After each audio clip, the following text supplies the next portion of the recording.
Hello everybody, this is me Saad and today we are going to discuss amyloidosis.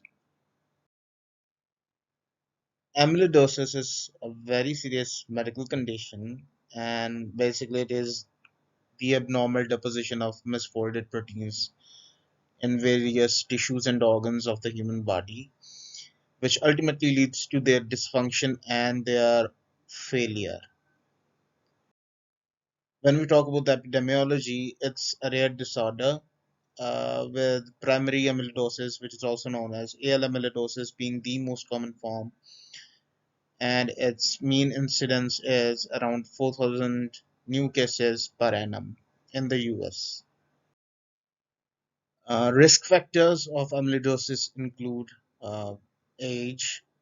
Individuals over 60 have a very high prevalence of amyloidosis. Risk increases with age, but it can occur at any age. Yet there is an increasing pattern of incidence when it comes to people over the age of 60. It's basically a disease of the older people. Male sex is at increased risk, though there's a debate going on about this issue as well. There are certain genetic mutations, for example, in renal and transthyretin amyloidosis, that can contribute to increased risk for amyloidosis. Positive family history puts individuals at an increased risk.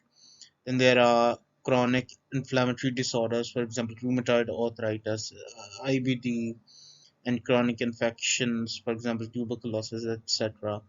They can elevate the risk of amyloidosis. We have plasma cell disorders, for example, multiple myeloma and monoclonal gammopathy of undetermined significance, which can ultimately increase the risk of AL amyloidosis.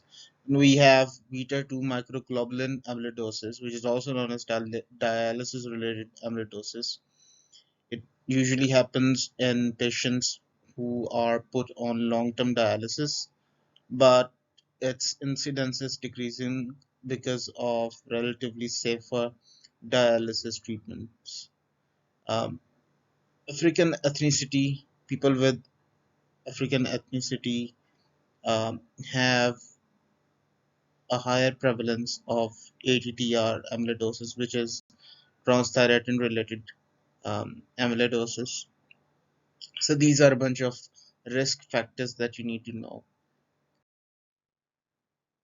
There are multiple types of amyloidosis, but three most common ones are the AL, is also known as the primary amyloidosis, AA amyloidosis, the secondary amyloidosis, ATTR amyloidosis, which is also known as the hereditary amyloidosis. It is further divided into the sporadic and the hereditary form. AL amyloidosis involves immunoglobulin light chains as the predominant protein. They are deposited in kidneys, heart, nerves, the GI tract, skin, and the liver. So, as a result, renal dysfunction, cardiomyopathies, neuropathies, hepatomegaly, diarrhea, and skin changes can occur as a result of primary amyloidosis. Secondary amyloidosis is associated with inflammatory diseases, for example, rheumatoid arthritis and IBD, etc. Just as we talked earlier, it is associated with serum amyloid A protein, SAA protein, and it's implicated in organs such as the kidneys, the spleen, liver, heart, and intestines. Then we have the hereditary amyloidosis, and it is basically predominantly involving the transthyretin protein, which is basically responsible for transferring thyroxine in serum. This one involves the nerves, the heart, the GI tract, eyes, and the kidneys. So clinical features include neuropathies, cardiomyopathies, some ocular abnormalities, kidney dysfunction, and just as I told earlier, it can be sporadic and it can be hereditary as well. And then there are other certain very rare types of amyloidosis which we are not going to go into details. Just as I told earlier, beta 2 microglobulin amyloidosis, and then there is a beta amyloidosis which is implicated in dementia. When we talk about the pathogenesis of amyloidosis, one thing worthy of note is that there can be certain genetic mutations, for example, in TTR gene, which encodes for transthyretin protein, the MEFV gene, which is the Mediterranean fever gene, and in such cases, they can lead to abnormal protein production. And in some cases, in some instances of various different types of amyloidosis, there can be no genetic mutations. So this is one thing that you need to keep in mind. So we have abnormal protein production. Transthyretin and immunoglobulins are two examples. There is misfolding of these proteins. Why? Because they are insoluble and they misfold. All right. They are aggregated and they form clumps. Why? Because they're insoluble. Okay. So we have aggregates of these misfolded proteins in amyloidosis, and then they can arrange themselves in different structures. For example, we call one of these structures amyloid fibrils. When these fibrils, insoluble fibrils, they deposit in different tissues and organs of the human body, they can disrupt the cellular architecture, the skeletal framework of these tissues.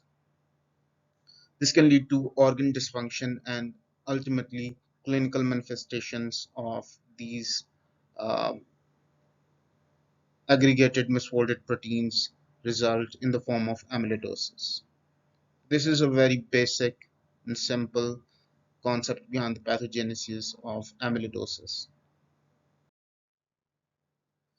Since it's a systemic disease, it can be localized, where you have localized deposition of these misfolded proteins. So it can have uh, localized symptoms as well. But if we look at the systemic disease, the systemic amyloidosis, you can have general symptoms, fatigue, weakness, unexplained weight loss. Of course, I've uh, written them in bold, those ones which are important. When we talk about the cardiovascular signs and symptoms, we have heart palpitations, all right, shortness of breath. These are a few of the cardiovascular manifestations. In the renal system, we have proteinuria and nephrotic syndrome, and these can be diagnostic to a certain extent as well, because you we'll talk about this later in this presentation when we talk about the diagnosis as well. You can have renal function tests and they can detect proteinuria, and then you can um, narrow it down to different types of proteinuria, etc. You can have GI symptoms, abdominal pain, obviously, yeah, constipation. These are very non-specific and generalized signs and symptoms. Neurological symptoms, for example, polyneuropathy, peripheral neuropathy, autonomic neuropathy, where you can have bladder dysfunction, etc., tingling sensation in your limbs, extremities, weakness, generalized weakness, malaise, etc. You can have easy bruising, right, and purpura, which is purple spots on your skin. Musculoskeletal joint pain, muscle pain, already discussed, arthralgias, myalgia, stiffness. Endocrine dysfunction can lead to hypothyroidism or hypopituitarism. And then the respiratory system, shortness of breath, dyspnea, cough, and pulmonary hypertension. You can have dry eyes and deposits in your eyes as the disease progresses, and then anemia as well. These are some of the common signs and symptoms associated with systemic amyloidosis. Diagnosis of amyloidosis is very clear cut. You will have a biopsy of a tissue that you're suspecting amyloidosis in, and you'll stain it with Congo red. And if you find Congo red positive amyloid proteins, then you're safe to say that that is an amyloid laden tissue, all right? Or the patient has increased levels of amyloid protein deposition in those tissues. Under polarized light, there is apple green birefringence emanating from those amyloid proteins. So this is a very specific test as well um, for amyloidosis. In primary amyloidosis, amyloid proteins can form kappa or lambda immunoglobulin light chains, which can be detected. Other diagnostic methods include abdominal fat pad aspiration. Then again, we can test that under the microscope as well.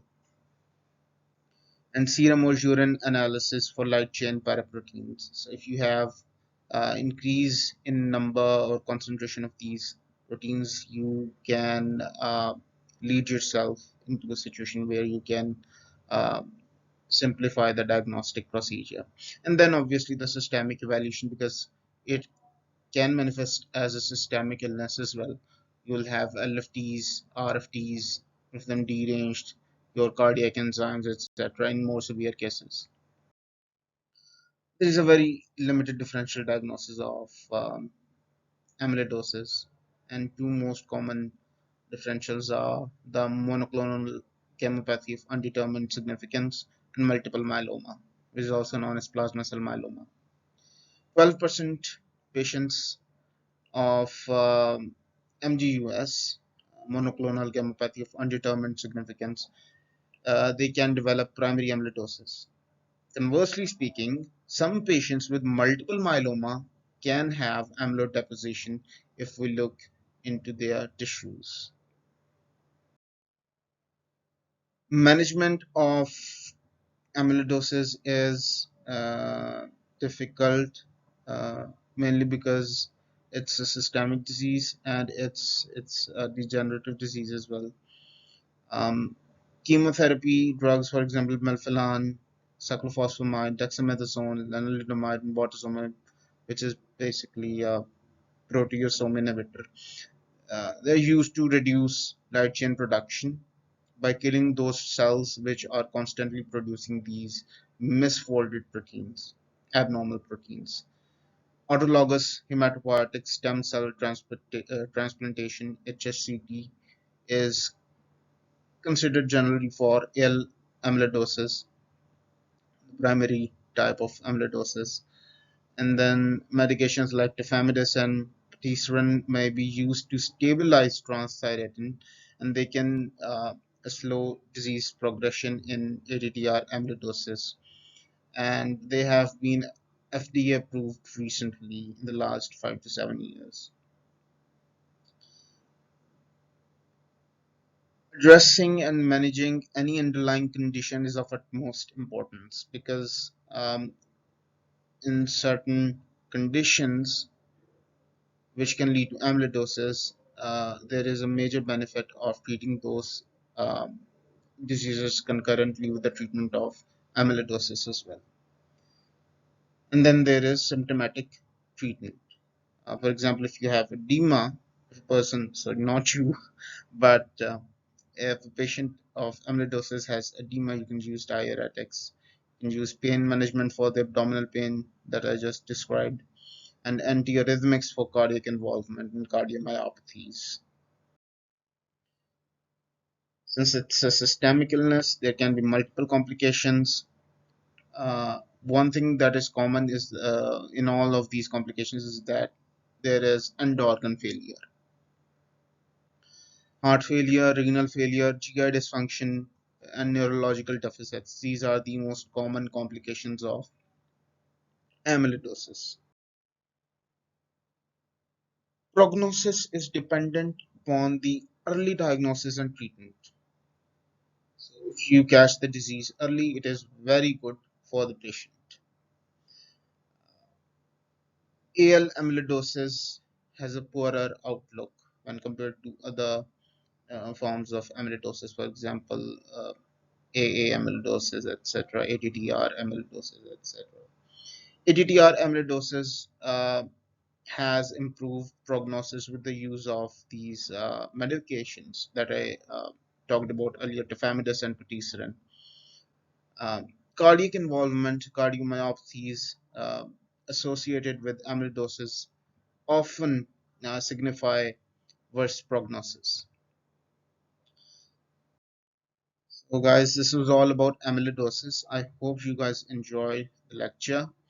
And in case you found this helpful, please like, subscribe, comment, and share my channel with your fellows. And yeah, just keep watching and comment and like. Bye.